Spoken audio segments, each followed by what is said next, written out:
El yo y el pensamiento.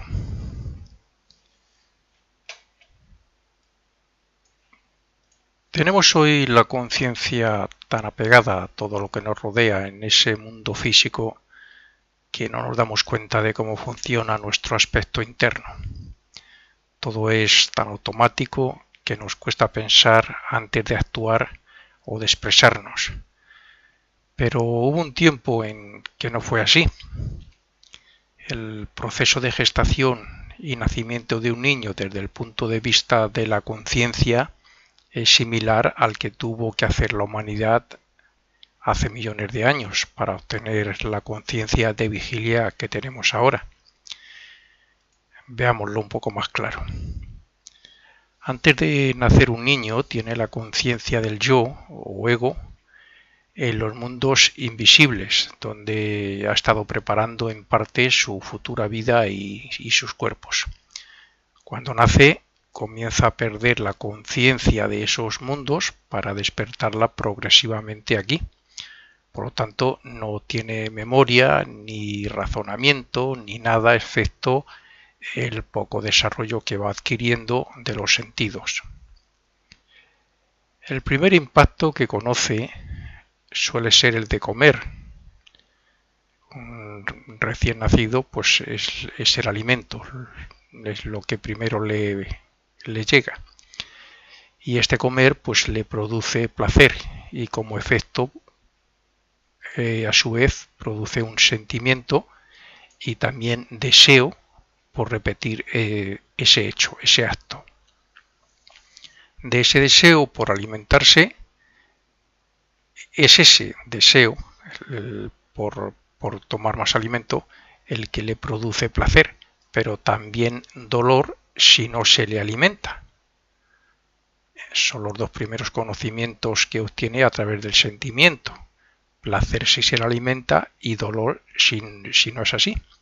Son esos hechos, el sentimiento, los sentimientos y los deseos respecto a lo que le rodea y le atañe, son ellos los que le atraen, o atraen, mejor dicho, la atención del ego hacia el mundo físico, hasta que según van pasando los meses y los años, entonces ya toma plena conciencia del mundo físico y de su cuerpo. Estamos hablando de un bebé recién nacido, como progresivamente va tomando conciencia desde ese primer contacto con el alimento y después ya a través de los sentidos por otros diferentes medios va tomando conciencia del mundo físico, que es como decir que el yo está tomando conciencia a través de su cuerpecito que va a utilizar una vida más en el cuerpo físico. Esto es exactamente lo que pasó con la humanidad. Perdió la conciencia global que tenía en los mundos superiores, donde había estado preparando la formación de sus futuros cuerpos y su futuro despertar con la ayuda de otros seres para, a partir de darnos ciertos seres el germen de lo que hoy llamamos mente, despertar aquí ya como individuos. Eso fue a principios de la Atlántida. ¿Cómo ocurrió esto?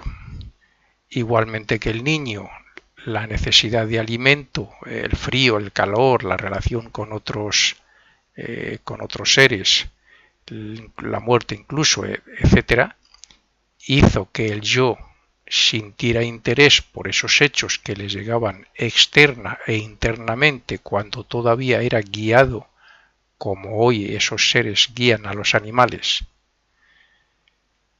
A nosotros nos guiaron igual, teniendo la conciencia en esos mundos, pero fue también a través de la necesidad de alimento, el placer del alimento, el frío, el calor, el contacto con otros hermanos nuestros encarnados, e incluso la muerte, todas esas cosas, lo que hicieron que ese yo, que nunca había estado conscientemente aquí en el mundo físico, ni era consciente del cuerpo físico, se fuera haciendo consciente progresivamente. Pues exactamente igual que los niños recién nacidos según van pasando los días, los meses y los años. Un impacto físico crea una comunicación desde el sentido que lo percibe hasta el cerebro por medio del sistema nervioso. Este cerebro físico lo comunica al cerebro etérico por medio de una vibración en los éteres. El cerebro etérico estimula un sentimiento o emoción en el cuerpo de deseos como efecto del impacto o sensación. Y estos hechos, repetidos a diario, atrajeron el interés de la conciencia del yo para que se centrara en el mundo físico.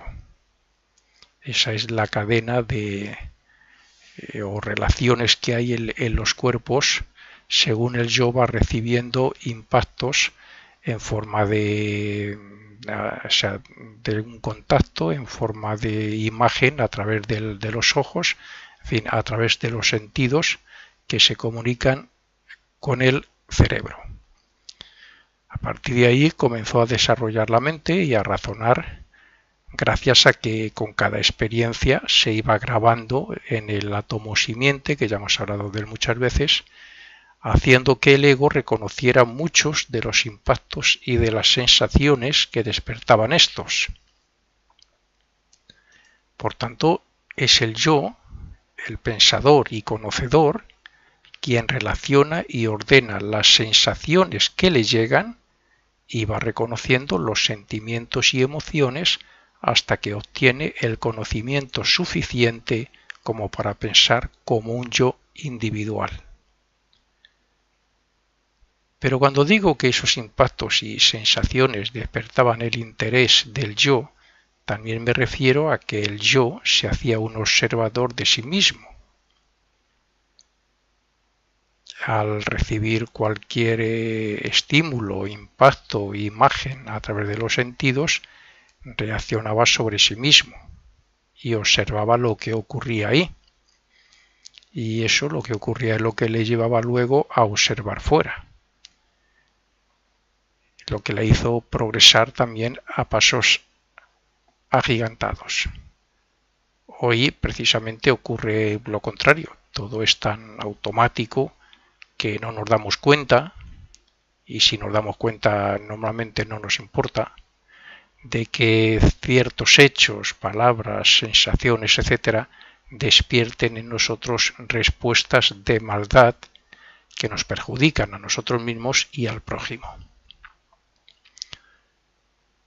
Vamos así por la vida sin dar importancia a lo que ocurre en nuestro aspecto interno, y en el externo, pues aunque lo veamos casi no le damos importancia. Nos hemos acostumbrado a ese cierto grado de maldad que es tan común, desde una simple crítica pues hasta ver un aspecto negativo en los demás, y no nos damos cuenta de que ahí hay un germen del mal. Nos hemos olvidado de observar y de observarnos, de discernir y de analizar cómo actúa la mente según los impactos que la llegan. Y lo peor es que con cada repetición grabamos más profunda e intensamente esa respuesta, creando así un mal hábito que a veces se convierte en obsesión por el hecho de dar tantas vueltas a la cabeza a un mismo problema o preocupación. Por tanto, debe quedar claro que un impacto externo es una sensación que produce placer o dolor, pero eso solo por sí mismo no trae progreso. Para que haya progreso en forma de conocimiento, memoria y conocimiento en general, bueno, pues el yo debe observar y pensar.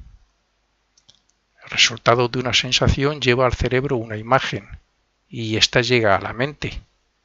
Pero si no observamos de qué se trata y no razonamos, poco provecho podemos extraer de la experiencia, poco desarrollo se va a hacer de la mente. Está demostrado que pensar, razonar es incluso un gran beneficio para la salud.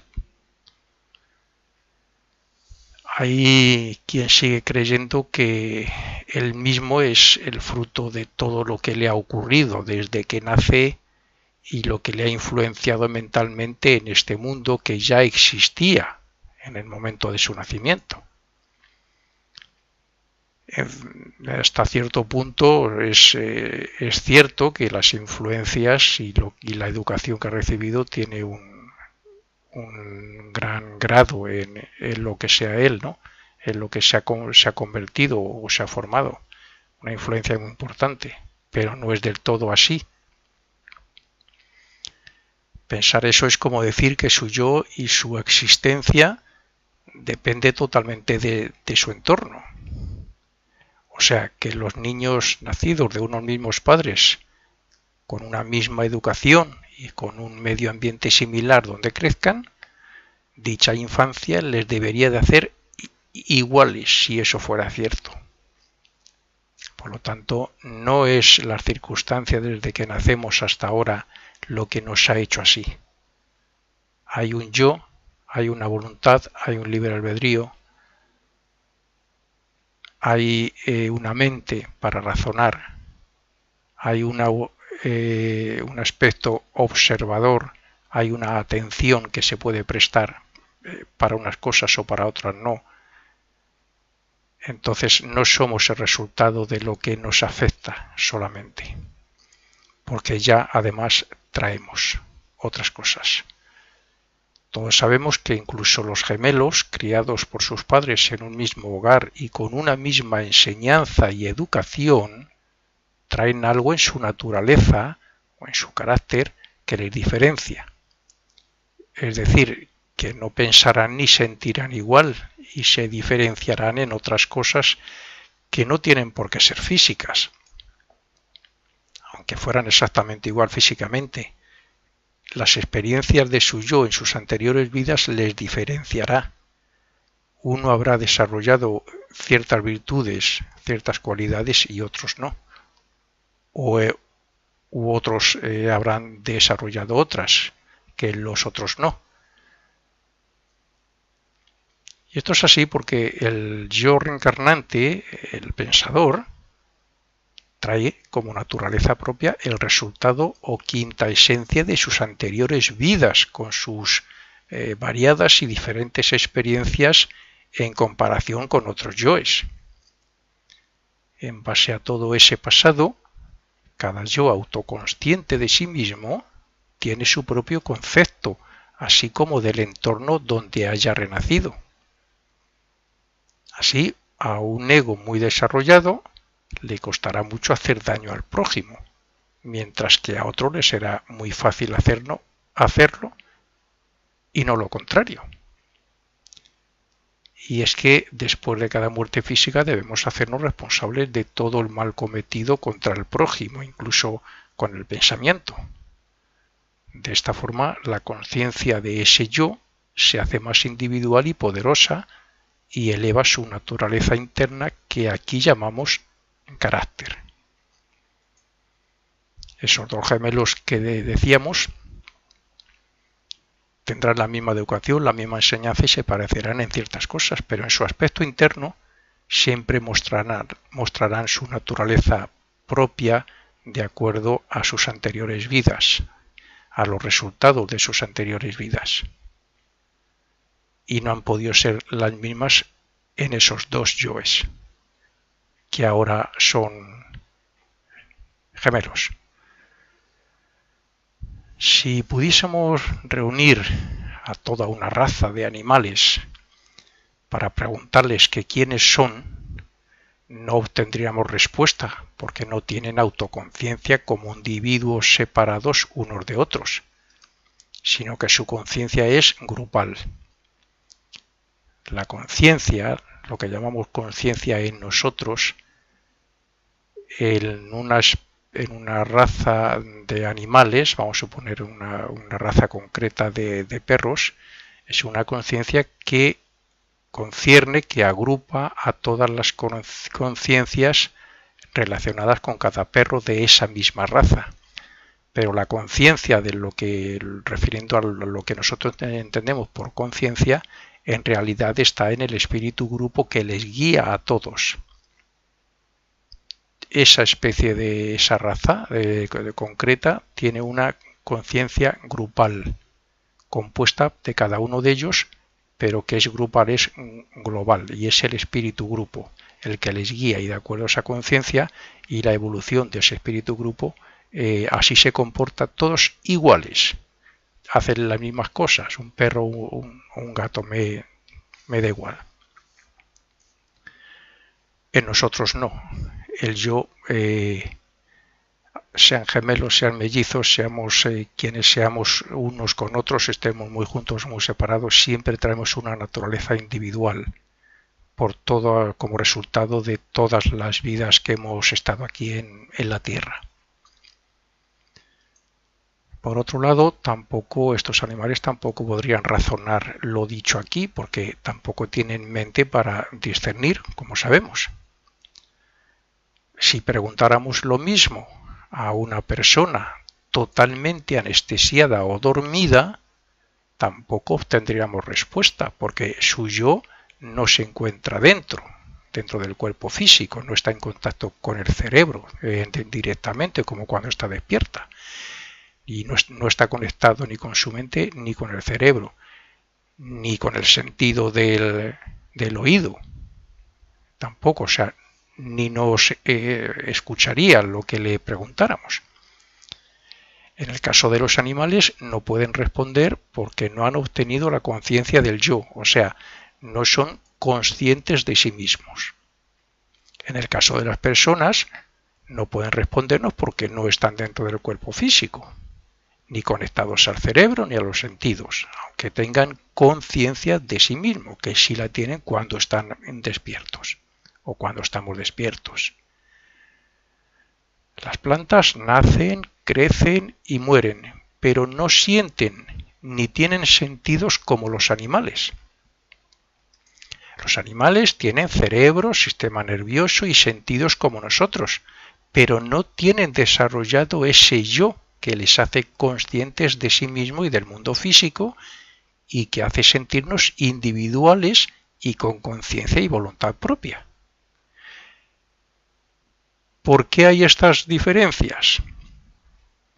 Pues porque el hombre comenzó su evolución antes que esos reinos y porque aunque nuestra vida proceda de la misma fuente que la suya, y aunque hayamos pasado por estados de conciencia similares a las de ellos, nosotros estamos destinados a ser humanos, fuimos destinados, ahora ya lo somos, a ser humanos autoconscientes de este mundo y de nuestro cuerpo físico. Y ellos, sin embargo, todavía no están predestinados, como es lógico también, pero todavía no lo son. En los próximos periodos lo alcanzarán. Si preguntamos a una persona que si existe, nunca podrá negarlo, porque es consciente de sí mismo y porque piensa. De hecho, Descartes tuvo que ver una relación entre la conciencia de sí mismo como yo con el hecho de pensar, cuando dijo aquello de pienso, luego existo.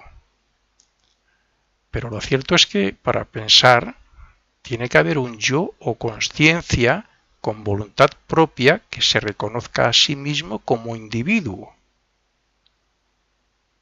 De acuerdo con esto, la mayoría piensa que es la mente o incluso la voluntad. Pero lo cierto es que, aunque estos dos aspectos pueden formar parte de él y de sus expresiones, el yo es algo más que la voluntad y la mente. Cuando dormimos y el yo está fuera del cuerpo físico, es como si la persona no existiera. Pero cuando está dentro se muestra de diferentes formas. Cuando está fuera digo que es como si no existiera porque el yo no está dentro y al no estar dentro ese cuerpo no puede responder por mucho que le digamos ni se levantará, ni se moverá, ni abrirá los ojos ni nada, aunque esté vivo.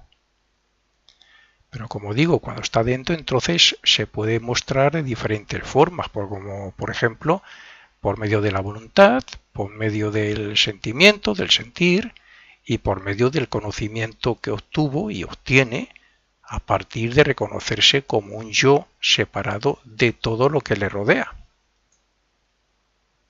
Así es que el yo autoconsciente piensa, siente, tiene emociones y ama y se expresa por medio de la acción voluntaria y de la palabra.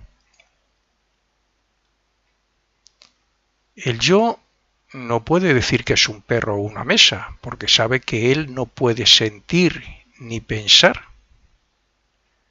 ni expresarse por medio de ellas, y por eso para él el perro y la mesa pues son algo así como un no yo, es algo ajeno a él, al yo. El yo puede sentir y utilizar sus miembros como algo suyo, pero esos miembros, por ejemplo un brazo, una pierna, no piensan ni tienen conciencia de sí mismos ni voluntad propia, aunque sea una pierna nuestra. Por tanto, también se pueden considerar no yo. El cuerpo físico es un no yo, porque el cuerpo físico no soy yo, es un vehículo que estoy utilizando. Ni siquiera el cerebro puede ser autoconsciente de sí mismo ni tener voluntad, porque no es el yo. El cerebro existe cuando dormimos, pero no expresa nada a través de los sentidos. ¿Por qué? Pues porque no está el yo dentro del cuerpo. Y como no está el yo, por tanto el cerebro tampoco es el yo. Ni la mente tampoco puede ser el yo, porque el yo solo demuestra su voluntad y su autoconsciencia cuando la gobierna, haciendo que piense o que no piense cuando él y como él quiera. Así es que no nos queda más remedio que admitir que el yo está por encima de la mente y que a través de ella puede controlar todo lo demás, siempre que esté dentro del cuerpo físico y conectado a su cerebro.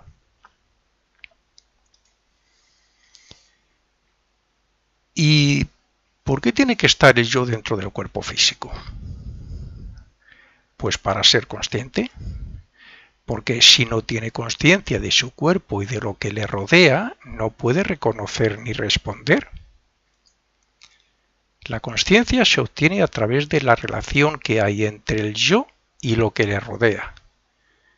Es decir, si lo que consideramos no yo le afecta al yo, éste nunca conocerá a ese no yo. Y nunca será afectado por él. Por tanto, al no poder diferenciarse de ese no yo, no obtiene la conciencia de sí mismo. Cuando se diferencia y nota esa diferencia entre algo extraño o no yo, que se diferencia del yo, es cuando comienza a reconocer que hay una relación entre el no yo y el yo. Y es gracias a esa relación como el yo comienza a pensar y a darse cuenta de que adquiere una posición de observador y de conocedor. Cuando el yo, al principio, cuando se le dio el germen de la mente y comenzó a utilizarla y, como he dicho, a tomar conciencia del mundo físico, según los impactos que recibía, le hacía autoobservarse, observar primero en el interior qué ocurría, y así fue despertando, o sea, desarrollando ese germen de la mente, y se fue dando cuenta de que había cosas que no era él, había cosas extrañas que él no las vivía como yo. Y al ver que había algo que era no yo, comprendió que hay una relación y una distancia, por decirlo así, también una diferencia entre el yo y el no yo. Y eso fue una de las cosas, quizás la principal, que hizo que el yo comenzara a pensar, a desarrollar la mente. Así nació la mente junto a la autoconsciencia. Y por eso la mayoría de las personas creen que la mente es el yo o conocedor. Creen que el objeto es no yo, es el no yo conocible. y que el resultado de esa relación es el conocimiento. A través de la relación del yo con lo ajeno a él, con eso que estamos diciendo que es no yo, gracias a esa relación se obtiene el conocimiento. Y gracias a esa relación que trae conocimiento, el yo comienza a desarrollar y a utilizar lo que hoy llamamos mente. Estoy hablando, como he dicho antes, de principios de la época Atlante. En cierto modo es así porque conocemos gracias a la mente, que es el foco a través del cual el yo se manifiesta e impresiona al cerebro. Pero, como he dicho, el conocedor y observador verdadero es el yo, que es quien gobierna a la mente, o al menos debe gobernar a la mente, y quien se lleva el fruto de las experiencias después de cada vida, y quien también trae cierto carácter, como he dicho antes, tendencias o naturaleza personal, después de nacer en un cuerpo físico. La autoconsciencia como yo se fue creando hace millones de años, como he dicho antes, a la misma vez que se desarrollaba la mente por el siguiente proceso. Primero, los impactos del mundo externo o no yo atraían la atención del yo. Segundo, esos impactos e imágenes se reflejaban en el germen de la mente o mente naciente, haciendo una función similar a la imaginación.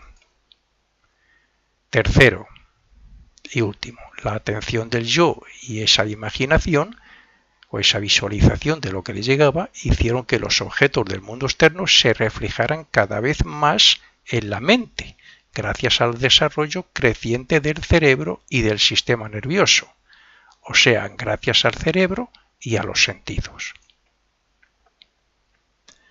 Y es así como el yo ve, oye, siente y se ha hecho consciente de que es un individuo separado de todo lo demás y de su cuerpo físico. Y es así también como se ha convertido en el conocedor de todo lo que le llega a través de los sentidos y en el aspecto interno, y también se ha convertido en ese observador de cuanto le ocurre y le rodea.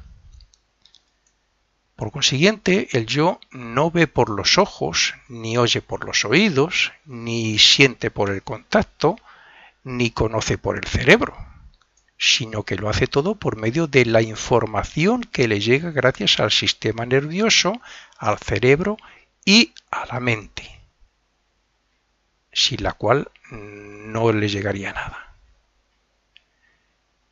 El cerebro es el vehículo, podríamos decir, es el vehículo de la mente. Sin el cerebro no hay información que llegue a la mente y sin la mente no hay información que llegue al yo. Pero esa información se produce por medio de vibraciones e impulsos que relacionan la energía con las neuronas.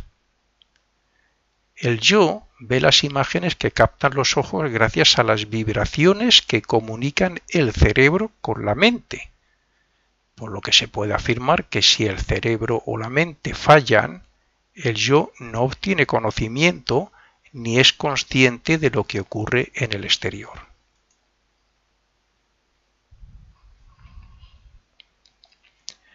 El espacio, y más concretamente la atmósfera de la Tierra, es como un mar de materia de diferentes grados de densidad y de vibración que nos afecta y que a la vez responde a los diferentes órganos o vehículos que el yo utiliza en sus renacimientos.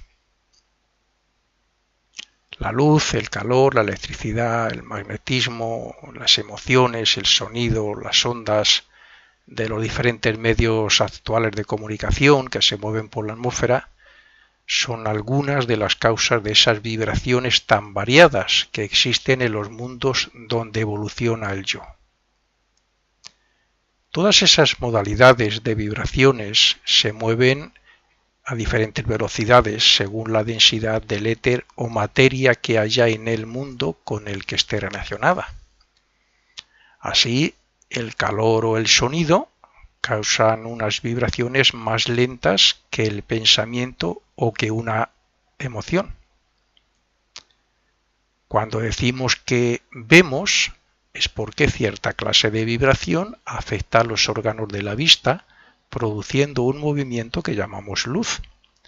Y esa luz o imagen pasa al cerebro, donde la mente lo capta para luego, si quiere responder, pues así lo hace, ¿no? El yo a través de la voluntad, dependiendo de lo que sea. Se puede responder con palabras, se puede responder con un movimiento físico, con un impulso por medio de la emoción, etc. Pero las vibraciones que alcanzan a la mente son mucho más elevadas y se mueven mucho más rápido que las que llegan a los ojos.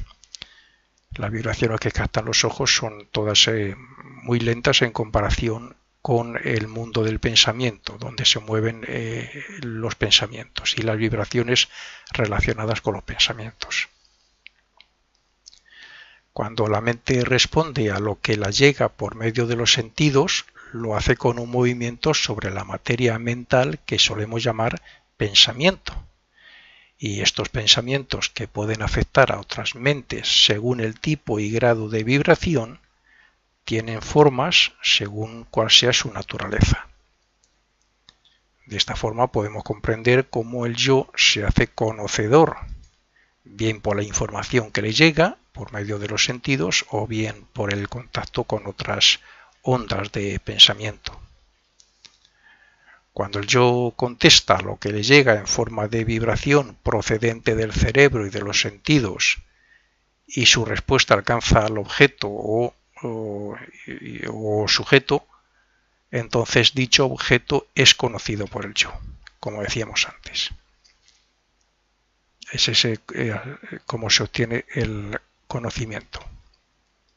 El yo se hace conocedor, obtiene memoria y evoluciona principalmente gracias a la observación exacta de los hechos, al interés, a la intención, a la propia observación en sentido interno y al discernimiento incluso. Si solo se observa superficialmente, si no se pone interés en conocer y si apenas se razonan las cosas, no llegará al yo como verdad o realidad, sino como unos simples hechos borrosos. Cuanto más claro, cuanto más concentración, cuanto más claridad en los pensamientos, en el hecho de pensar, con más claridad llegan al yo. Cuanta más concentración y cuanta más intención por parte del yo, también más materia de las regiones superiores del mundo del pensamiento formarán el cuerpo mental. Cuanta más materia mental y más elevada sea su vibración, más diferente, real y claro será el mundo para el yo. Démonos cuenta de que el mundo del pensamiento es una expresión mental de Dios que representa a su mente, gracias a cuya materia debemos acercarnos en conciencia a Él. Por tanto, debemos dejar de pensar tanto en lo material y objetivo para pensar en lo espiritual y subjetivo, que es la manera de utilizar la materia mental, la materia de este mundo del pensamiento, en particular de la más elevada. Para los estudiantes de ocultismo que conozcan los diagramas que ya he mencionado en algunas de mis grabaciones, los diagramas de los mundos que han creado algunas escuelas como la Fraternidad Rosacruz, un diagrama de los que hay en el concepto Rosacruz del Cosmos, diré que además de que la mente no es el yo, puesto que el yo es el conocedor gracias a la mente, la mente se compone de dos aspectos, como así lo muestra dicho diagrama. Vemos que el mundo del pensamiento en ese diagrama se divide en dos grandes regiones o dos bloques. Por un lado tenemos a la mente abstracta, donde se sitúa el vehículo del yo, normalmente llamado el cuerpo causal. Y por otro tenemos a la mente concreta o razón, que se forma a modo de un cuerpo independiente y que se suele llamar el cuerpo mental. o la mente para muchos. Esto significa que, además de que la mente es el foco o herramienta gracias a la cual el yo, como he dicho, impresiona al cerebro y recibe información, también es similar a los otros cuerpos en el sentido de que es una capa o velo que impide la expresión directa del yo como consciencia. El yo no nos puede hablar como consciencia directamente. Al filtrarse a través de los diferentes vehículos hasta que llega al cerebro, se distorsiona mucho. Y lo mismo que ocurre respecto a lo que nos ocurre aquí alrededor y llega a él. Sobre todo cuando estamos dominados por las cosas que ocurren a nuestro alrededor, por los placeres, por la vida esta activa y ociosa que tenemos muchos. Los ocultistas que hemos profundizado en estos conocimientos sabemos que al descender un ego o un yo para renacer, atrae materia del mundo del pensamiento, materia del mundo de deseos y otro tanto de la región etérica y del mundo físico para construir sus cuerpos, que es como decir que se ha envuelto, esa conciencia se ha envuelto en varias capas que le impiden ver y expresarse como debería de ser, o sea, cómo podría hacerlo. Pues bien, la mente concreta hace de velo, algo así como si fuera un cristal de color que cambia la visión que llega al yo. Naturalmente que el color del cristal puede variar mucho de una persona a otra según sea su desarrollo intelectual y espiritual. Cuanto menos desarrollo intelectual y espiritual, el color sería más oscuro en este ejemplo que estamos poniendo, ¿no? Cuanto más desarrollo intelectual y espiritual, el cristal será más claro y el yo podrá ver mucho más claro. No hay que olvidar que lo que es la mente en cada uno de nosotros es el resultado de todos nuestros pensamientos, de nuestros renacimientos desde la época atlante. Y según haya sido su evolución y según sea su naturaleza, así será el color con el que vea las cosas y así podrá ser transformada por el yo en cada momento o ahora. Ella vibra en determinado grado y se sitúa en determinado nivel según los hábitos de pensamiento y según en qué círculo se mueva la personalidad. La mente vibra en el nivel que le corresponde, de los 7 que hay. Ni a la mente ni la podemos eliminar ni la podemos transformar por arte de magia, pero sí podemos cambiar esos hábitos o buscar mejores ambientes intelectuales y otras cosas, con tal de transformarla poco a poco, progresivamente, vida tras vida. Por eso tenemos lo que hoy llaman mielina, o de los muchos descubrimientos en los estudios que se han hecho del cerebro, la mielina, que está en el cerebro, que nos ayuda a crear nuevas y más profundas conexiones neuronales. Con cada repetición, la mielina ayuda a fortalecer ese pensamiento en el cerebro, crea, por decirlo así, la repetición va creando nuevas conexiones, nuevos canales. Por tanto, todo es cosa de concentración en todo lo que hacemos, buscar motivos elevados para pensar en ellos y meditar y poner atención a lo que expresamos y a lo que ocurre a nuestro alrededor con la intención de actuar siempre bien, pensar siempre en positivo y no dejar que la mente piense por sí misma en lo negativo. Si todo fuera así, todas nuestras conexiones neuronales serían muy buenas y el resultado sería desarrollo de la mente y claridad para el yo en relación a lo que le llega de aquí, del mundo físico. Cuando el yo crea un pensamiento, aparece una vibración en el cuerpo mental en el nivel que corresponda, según la naturaleza del pensamiento, claro. De forma similar a las conexiones neuronales en el cerebro que acabamos de hablar, Pues con cada pensamiento intencionado y concentrado se hace vibrar la misma clase de materia y se va reafirmando su naturaleza, de manera que cada vez será más fácil pensar en ese mismo hecho. Es decir, se crea un hábito. Además de la vibración, cada pensamiento crea una forma mental independiente llena de fuerza y vitalidad, que suele ser utilizada como vehículo por una clase o por cierta clase de elementales. Estos elementales, espíritus elementales, no solo alcanzarán a las mentes de otros, sino que también estimularán los cuerpos de deseo, los cuerpos emocionales de cualquier otra persona cercana y que esté en sintonía con la vibración del pensamiento. Los pensamientos originan sentimientos o emociones, pero también éstas originan pensamientos. Y tanto en un sentido como en otro se puede pasar a la acción como respuesta. Otra cosa es que la acción sea razonada o no. Lo que hay que tener claro es que los pensamientos elevados estimulan sentimientos y deseos en la materia más sutil, más elevada del cuerpo de deseos, lo que también es un impulso para hacer el bien. Respecto a la influencia de nuestros pensamientos sobre los mundos, es evidente que los pensamientos fríos, matemáticos o filosóficos afectarán a la región concreta del mundo del pensamiento, aunque sea lo más elevado de esa región concreta.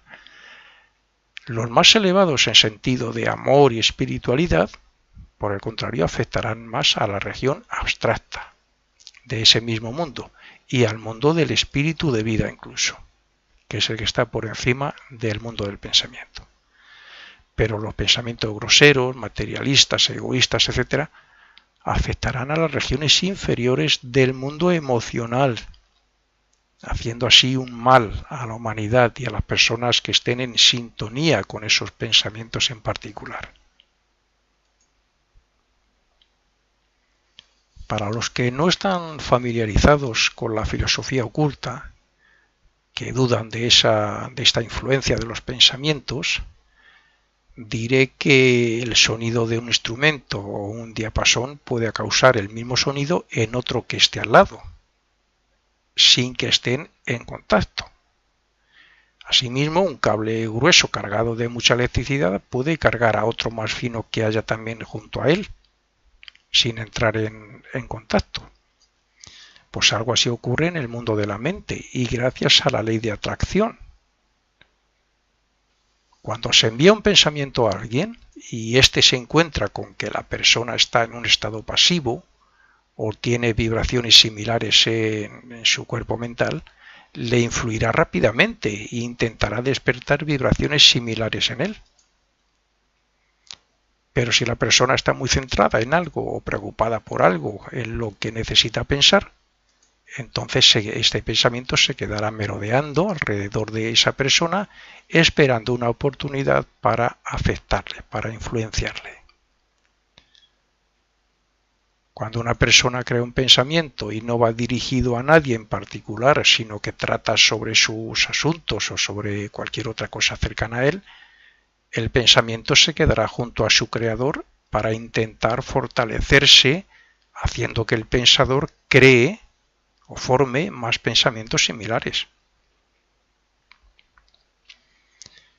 Y cuando esto se repite muchas veces, se crean los hábitos de pensamiento, las autosugestiones y las obsesiones, que muchos piensan que son pensamientos extraños que les obsesionan, cuando en realidad su origen está en ellos mismos. Y con esto llegamos al fin de la primera parte.